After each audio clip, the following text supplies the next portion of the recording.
गिबियाव आफा इसोर प्रभु जिसु ख्रीष्टखौ हामबाय होनो लोगोसेयै आइबि गस्पेल मिनिस्ट्रिनिफ्राय नोंथांमोन बयनिसिमबो रोजा रोजा हामलायनाय जासिबाय। लोगोसे आइबि गस्पेल मिनिस्ट्रियाव नोंथांमोन बयखौबो प्रभु जिसु ख्रीष्टनो बरायनानै लाबाय। आं आसा खालामो नोंथांमोना इसोरनि अननायाव मोजाङैनो दङ, आंबो दिनै मोजाङैनो दङ। बेबायदिनो इसोरनि अननायाव जों बयबो मोजाङै थाबाय थानो हाथों आरो जों प्रभु जिसु ख्रीष्ट बासायगिरिखौ जोङो बाख्नायबाय थानो हाथों। दिनैहाय आङो नोंथांमोननि थाखाय मोनसे गोदान भिडिअ लानानै फैबावबाय। बे भिडिअनि गेजेरजों जोङो सावरायनो नागिरदों इसोरनि धोरोम आरो बिनि रायजो।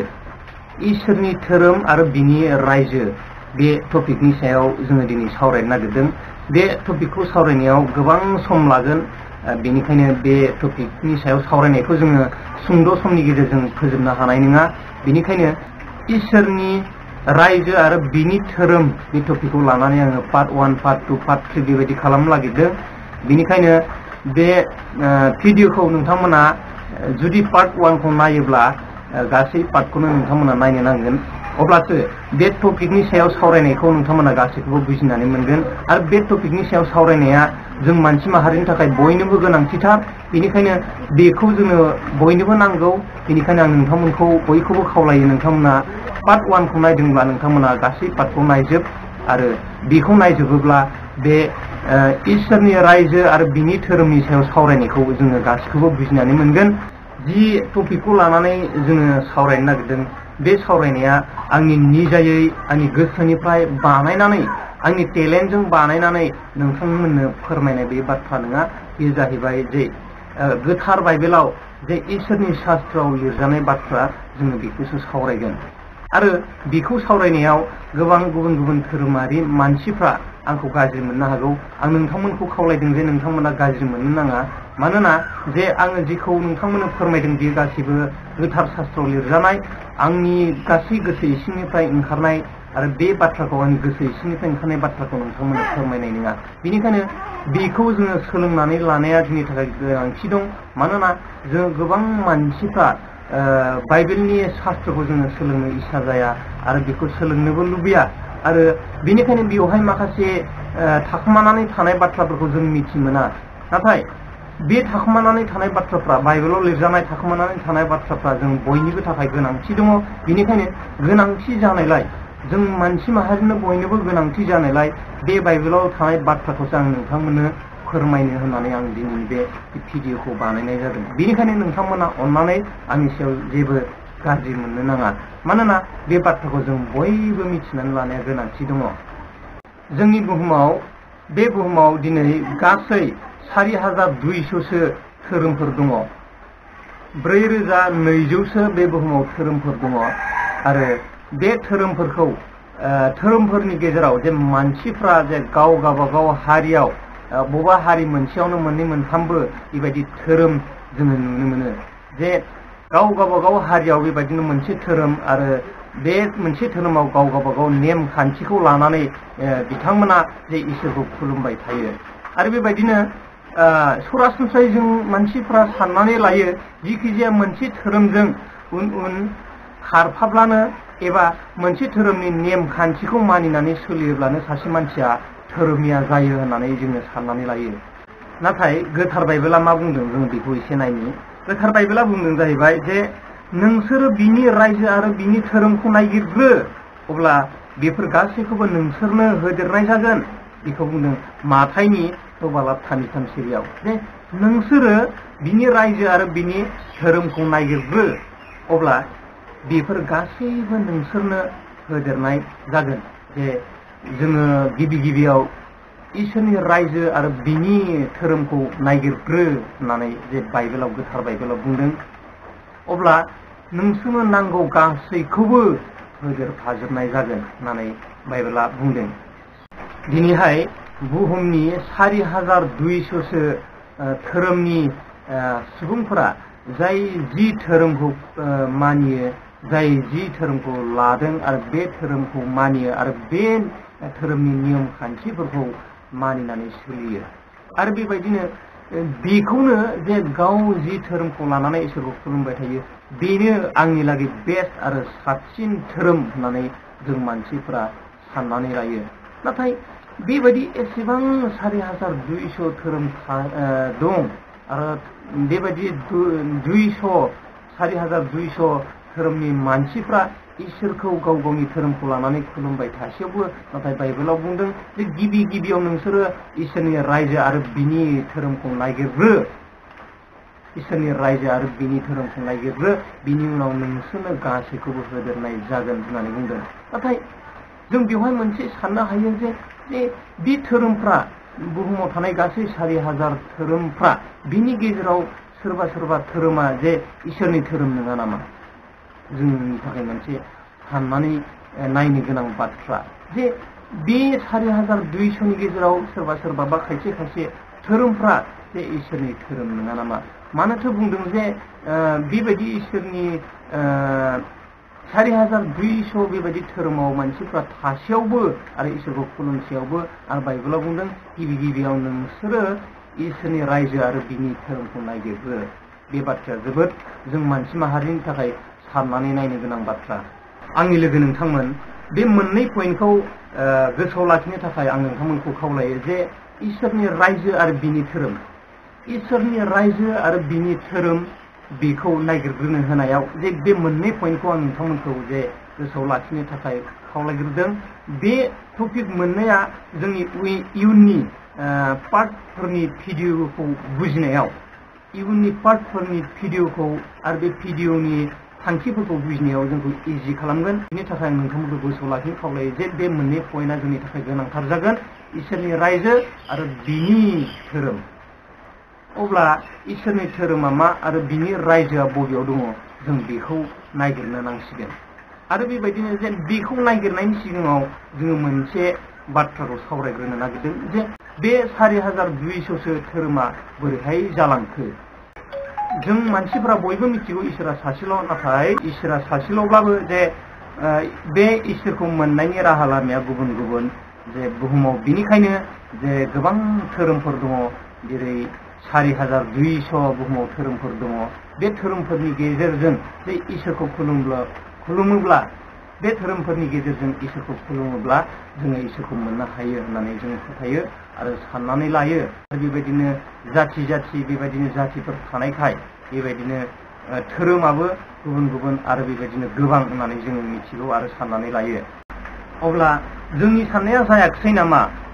जायनि थाखाय गोथार बाइबेलनि गेजेरजों इसोरा जोंनो लागै बुंनो गोनां जाफिनबाय जे नोंसोरो गिबियाव इसोरनि रायजो आरो बिनि धोरोमखौ नागिर होननानै बुंनो गोनां जाफिनबाय। जागायजेननायनिफ्राय इसोरा मानसिखौ सोरजिजेननायनिफ्राय दिनै मानसिया इसोरनिफ्राय बेसेबांबा गोजान जाबाय। गोदोनि मानसि दाजेन जानाय आदम आरो हवाया इसोरजोंनो लोगोसे दंमोन आरो बे आदम आरो हवाया इसोरखौ मिथिगौमोन, नाथाय जोङो दिनै मिथिला। बिनि जाहोना जाहैबाय जे आदम आरो हवानिफ्राय मानसिया फारि फिरि जेनेरेसन बाय जेनेरेसन टु जेनेरेसन बेसेबांबा गोजान जाबाय। बिनिखायनो मानसिया इसोरखौ मिथिला।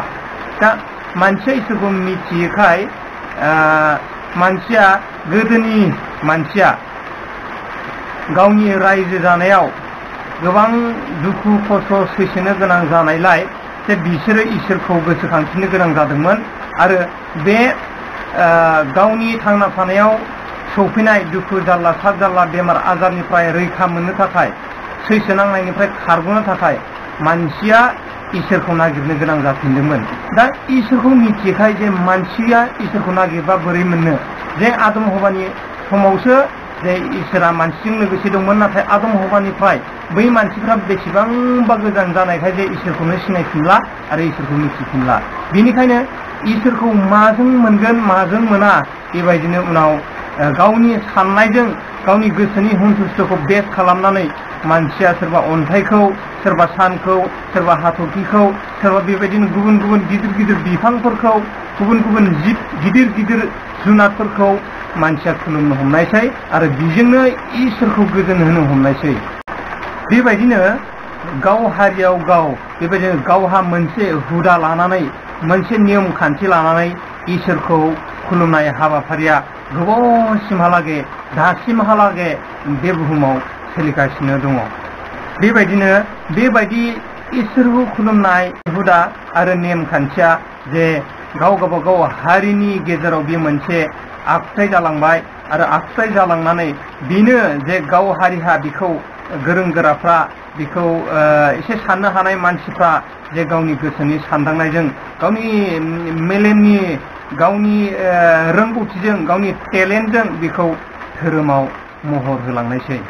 बेबायदि इसोरखौ खुलुमनाय नेमखान्थिया आरो बे गावो जायखौ खुलुमो जायखौ टारगेट खालामनानै जायखौ इसोर होननानै खुलुमो गावो दा बेबायदि खुलुमनाय नेमखान्थिया गोदोनिफ्रायनो जोंनि आजौ आजैनि जोंनि हारिनि जोंनि जाथिनि आजौ आजैनि फ्राय सोलिबोबाय थानायखाय परम्परानिफ्राय सोलिबोबाय थानायखाय जे बेनो जोंनि थारैनो इसोरखौ खुलुमनायनि राहा लामा आरो बेनो जोंनि जाथिनि बा नोंथांमोननि जाथिनि बेनो मोनसे धोरोम होननानै बेखौनो उनाव गावनि सानदांनायजों गावनि टेलेन्टजों गावनि रोंगौथिजों गावनि मेलेमजों धोरोमाव सोलायस्लायलांनो नाजानायनि गेजेरजों बेखौ धोरोम महरै जोङो नाजावना लानाय जायो।